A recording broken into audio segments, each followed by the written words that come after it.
Hi, everyone. This is Tech and Ed Tech. In this podcast, we discuss technology that powers education and improves learning for all.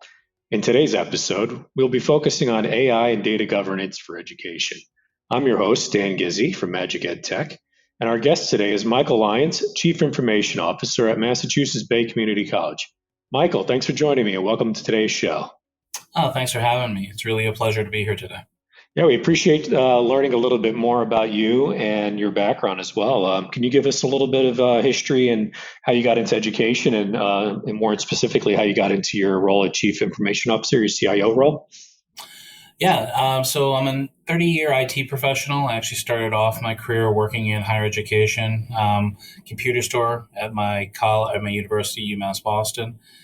They trusted me enough not to break things, so they started training me at the campus. As I went along, I moved up into different positions. I served as a systems librarian. I had an opportunity to switch over to Tufts University, so I really started off my IT career in higher education. At one point during the dot-com boom, I relocated down to Connecticut and started working inside of what's called the managed services companies now. But it used to be more break-fix shops, so did that for a while. Worked as the network manager for Fairfield University, worked with several, managed services shops doing large-scale migrations for hospitals, Fortune 500 companies, and a lot of different companies. Came back to Massachusetts, worked again for another managed services company, but got the opportunity to interview with MassBay Community College. Been associated with MassBay now for over 12 years. Absolutely love the place. It's really transformative. I think one of the most beautiful things in the world to see is our commencement ceremony, where you see, different generations kind of achieving dreams. It really does bring a lot of purpose and meaning to me to be working with a school that really cares so much about its students and seeing its impact. So again, 30 plus years, the majority of it in higher education, great field, absolutely love what I do. I truly think I found my calling. Such a great journey, and always amazing how in education, how you always seem to find your way back, or many of us tend to find our way back. It's always, I enjoy hearing other people's journeys back. Similar background as well. I managed the Mac labs back in my day. They trusted me not to break the Macs back in the late 90s. So I can relate to that side of your story as well. Yeah, I mean, it's funny that I'm basically walking the halls. I was working for a supermarket at the time, and they just needed somebody big enough who could lift heavy boxes. And then after that, they had enough trust in me not to basically break the printers or the computers while I was working on them. So I started off doing Mac repairs with the old Mac classics, and I still have the scars on my knuckles because those chassis weren't really built for a big guy like me. That's funny. That's a great story. Would love to understand now as we, shift away from the hardware part of the discussion into more of the technology and the current state of education. Where is MassBay currently, would you say, in your usage and exploration of the newest and latest, greatest technology, such as AI and artificial intelligence? Yeah, it's a very big topic with our school, not just our school, but all of higher education in Massachusetts. One of the advantages that I had, and one of the reasons I'm glad to be back with MassBay is I've actually started teaching again. This past year, I kind of returned to the classroom along with being the CIO.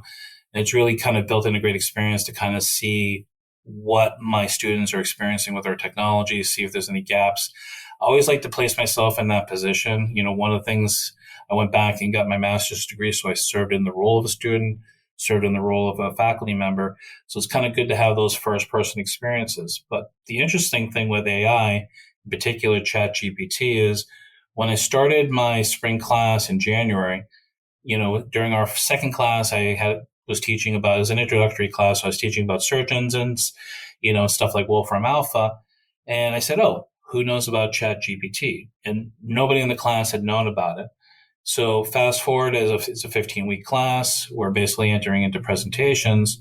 So with 3 weeks left to go in the class, so again, overall, probably 12 weeks later, I asked the class the same question: who's heard about ChatGPT? And every single one of them had heard about it.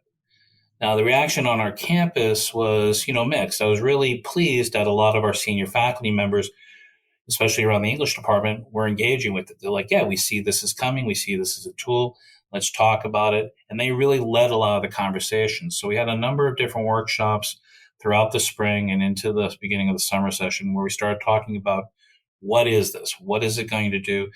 Is it a cheating tool? One of the first reactions from anybody, and not just with me, but other schools, is, okay, how can we detect this on our learning management systems? How can we block it? And when you start to kind of break it down, and I kind of share this with a lot of people, it's like, well, we can have a detection tool, and a detection tool came out, but there's about 15, if not 100 videos on YouTube saying, take what's inside of Chat GPT, put it into Grammarly, change it around a little bit, and then all of a sudden it's undetectable. So it's been a real hot topic. I mean, there is some conversations about, is it cheating? Is it augmentation? I've been trying to frame the conversation that it's not artificial intelligence, it's augmented intelligence. Kind of similar to like when Wolfram Alpha came up, and a lot of people were like, well, it's going to do our students' math homework. And, or even when a search engine came up and it says, well, it's going to take the place of all the research we're going to do at the lab, at the library. So a lot of conversations around it. Yeah, that lightning speed in 15 weeks, I can only imagine the experience you were having in the classroom with that, knowing that the technology and adaptiveness of the technology in and of itself has really changed the game for just in general how education is going to operate going forward. But I think those are some good points you brought up there about the things that have been in the past, and all of what we would expect of well, great thing with a search, right? Search engines, we're going to get rid of the libraries or get rid of the usage of that, and I think it's that ability to us as humans to adapt as well is going to be important. Um, what would be some of your advice to your other academic peers? Knowing obviously that you've got the role of the CIO, you tend to, probably stay up to speed with the level of technology, at least the adaption of it. What would you say to a non-tech savvy colleague of yours that's teaching, that's going to be impacted by this, or potentially have to think about the impact of that in their classroom? Stay connected. There is a great website out for this called There is an AI for that. And it's a great way of kind of staying on topic, seeing what the new iterations and new, innovations are coming out. I mean, there's also a podcast like this great podcast to kind of keep yourself up to date and keep yourself in the game. I mean, one of the things that, when it comes down to the idea of Moore's Law, and Moore's Law basically says that over X amount of time, technology will double. Well, no, it's no longer true just for hardware and software. It's true for AI.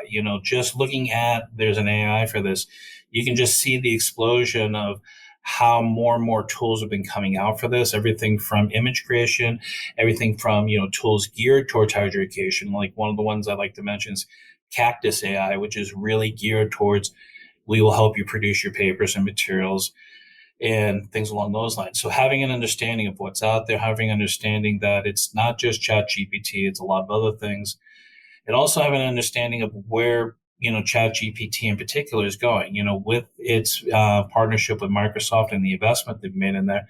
Microsoft is doing a huge push into this. They're integrating pieces of AI into Office. So you're going to see a lot of that functionality be brought directly into Office. And, it's one of Microsoft's goals is to use AI to have more people interested in its Office suite than using the free services like Google. Now, on those lines, Google has Bard now that they basically, through their acquisition of DeepMind and everything that went along with that. So that's where they're pushing into. So I think the first thing is keeping up to date with it. Basically get yourself either a nice podcast you like to listen to, subscribe to There's an AI for that, so you can start to get the information, and just be aware of the conversations that are going on and ask a colleague. Those are great talking points that you brought up, particularly regarding Microsoft's and Google's usage and more importantly, the implementation of this. That leads us into the other talking point that we have for today would be around data governance, intellectual property, or however we want to label it for today. Where would you say you feel at a university level would be some of the pitfalls that you think you're going to have to watch and avoid around that data governance to ensure that you're protecting the usage of what's going into those large language models? Yeah, it's similar to any time you look at what's the terms and conditions of any agreement. So, through a security review, we're always looking about what we're sharing with other applications and, what is their protection model around the data. If we're basically loading up data into a system, we want to know how it's being securely stored. if it is compromised, what the reporting requirements are for it. So it basically starts with the regular vetting process that we do for any product that we bring on. And we go through, okay, how's the data going to be protected? Is it in compliance with all state and federal regulations that we need to adhere to? Secondly, and this is actually not just with governance, but it's in the use of AI, it's, the curation process of it. So it's having the ability that even if it's going to write something for us, for example, so say if we asked it to give us a draft for a new GLBA policy, you need to have the vetting process. You need to have the proof of it to make sure there's no bias, make sure that it's in compliant. I've heard recently about a lawyer using ChatGPT to write its briefs and basically got in trouble and I believe got disbarred for it. So, I mean, there's a responsibility that whatever is produced, you're going to be responsible for the outcomes of it. So it's having that curation, it's having that due diligence, it's doing that fact checking. It's not just say, okay, we'll feed it into the robot, have it spit it out to go faster. It's like, nope, you got to double check the work still, the same way you would double check the work if a person did it. On that, it's like having the rules around it. For us, it's the idea of what's acceptable use of AI in academic purposes. One of the things in my CS118 class I teach, it's about scripting. And I said, students could easily go to ChatGPT and say, write me a PowerShell script that does X, Y, and Z. And I said, well, do you really know it? Or is it just you basically using the robot to get the information? So I think those are all different things that kind of come around it. I think having where use of AI fits into our cheating policies and academic integrity policies. Again, due diligence around security and data protection. And just in general, an understanding that, you're still responsible for the work that the AI is producing. Yeah, that ethical implementation of AI is going to be something that I think is going to be very important to see come out there. I'm glad you brought that case up about the lawyer because it was that same thing. There's going to be ethical lawyers around AI, and the legality of the use of this is going to be very interesting. I almost wonder how your peers are feeling that are involved, the academic integrity side of the house when it comes to cheating. Obviously, it's always been policy, I'm sure, at a university level around things like turnitin.com or those kind of technologies. But I wonder what's going to be next from an AI perspective to ensure the ethicalness of the data being created is valid. Yeah, that's the real conversation that's going on right now. Like our learning management system is Blackboard Learn. And actually, I have my LMS expert out at their conference, at the Anthology World Conference. And the number one task I gave him is tell me what the conversation around AI and AI checking in. As you explained, Turnitin is an option.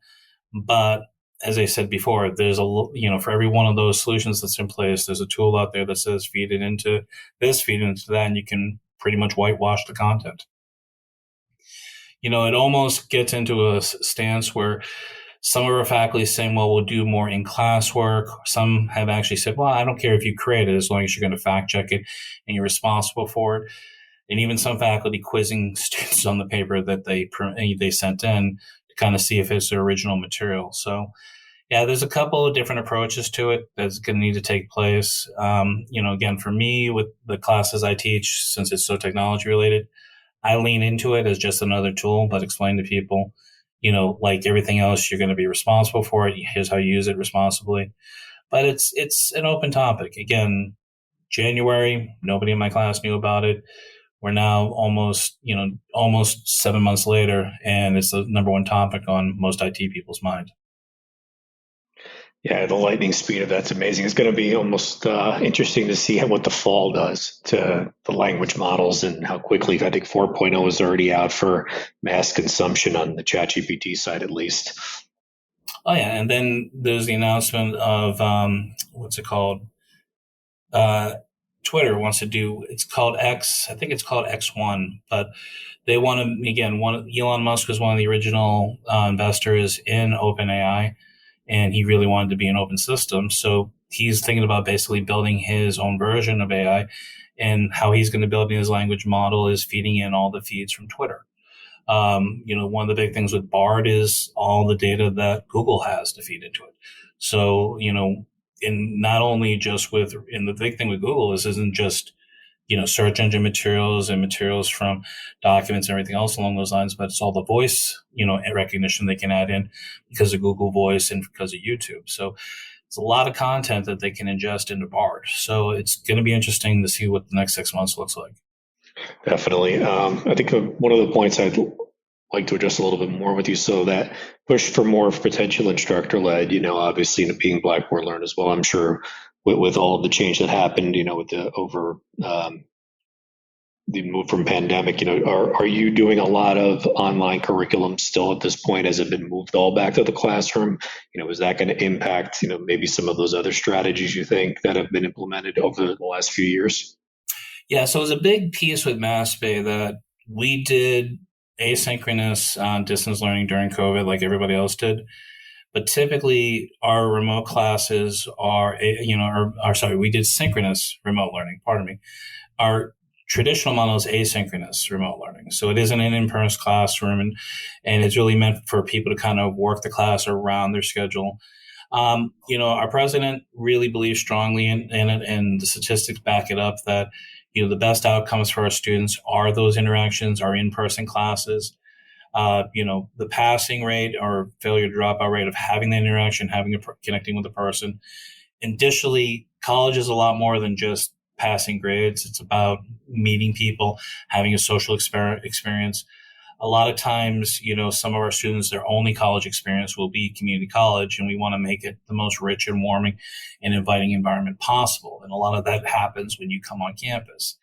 So it's a priority for us is to have people come on campus, interact with other people in their class, interact with, the various departments on campus, and, really make that connection with their faculty member and really make a connection with the institution. So along those lines, it's like it really does open us up to kind of having some more controls around the use of AI, because it does open up for that more in-class work that's going on that doesn't allow so much to kind of be isolated, being able to submit stuff without having it looked at in other ways. So it's one of those benefits that we have in that sense. Again, COVID taught a lot of stuff. It taught a lot of around technologies. I think one of the big things that's starting to uncover itself, and this is something I've talked at length with our school, and it's about a term called tech shame. There's an assumption that, Gen Z students are naturally tech savvy. And the real reality of the situation is they were born with technology, but their interfaces were smartphones, which were really locked down devices, and they didn't have a lot of under the hood experience that, with my generation of Gen X or even with the millennials after me that we had. And what happens is they're not used to, getting into more of a traditional desktop computer. They're not naturally inclined to everything. They're just more used to, here's the app, I open it up and the app takes me through the interface, which is good. But, there is some gaps inside of that. So it's a lot of times just throwing more and more technology at them isn't a natural thing for them. It's one of the things with orientation that we're looking at. And it's actually one of the things we're hoping AI can help out with. And especially with what Microsoft's doing with integrating more into Office, where you almost have the next generation of Clippy. I know we all hated Clippy, but it's having that guide saying, okay, I see that you're trying to do this and create a resume, or I see you're trying to do this and create a term paper. And you have somebody who's kind of doing that over the shoulder action, even when a person's not available. It certainly does feel like it's us Xers' time to shine, doesn't it? We have most definitely come full circle with Clip It. Yeah, no, Xers predated the internet. We were the first ones to kind of pick up on it. So, yeah, no, it's interesting. It's interesting to kind of see how it's gone. Again, haven't done this for over 30 years. I keep seeing the circles. I'm like, we want all home computers. Now we all want mainframes. Now we all want home mobile computers. Now we want everything in the cloud. And it just goes around and around and around. And so again, Clippy's getting his comeback on us right now. With that in mind, you peer into the crystal ball and you're going to give some advice to your peers out there that may not have experienced the teardown of the machine. What's some of that advice that you're going to give to them? So, again, what happens today is going to happen again. So the idea is the foundations of what we do is always going to be the same. How do we get people what they need to do their work? Now, again, that can take a lot of different forms, and but the basic practices of it stay the same. You have to protect your data. You have to have backups of your data. You have to make sure that you're not going to compromise your data. You got to make sure that the end user experience is a good end user experience. I think a lot of times with some organizations, they want to get so tech heavy that they kind of lose, the bottom part of their audience, where it becomes too complicated to it. So we always really emphasize the need to be customer focused. We want to build a customer focused IT organization. And again, the more and more we can do kind of tools, whether they're videos, whether they're stuff like AI that's augmenting, helping along, I think it's going to help out an awful lot. The biggest experience I can tell you over 30 years is people always appreciate that you're really smart, you can get stuff done, but they appreciate more when you can talk to them and explain the topic, because, it's foreign to them, it's alien, and they want you to kind of break it down for them and make them confident in it so that they're not worried about it and it doesn't introduce any more anxiety into the workplace. Does that make sense? It does. Michael, thank you for joining me today on the latest Tech and Ed Tech podcast. We appreciate your insight and look forward to you and our audience joining us in future podcasts. Well, I appreciate the opportunity. Thank you so much.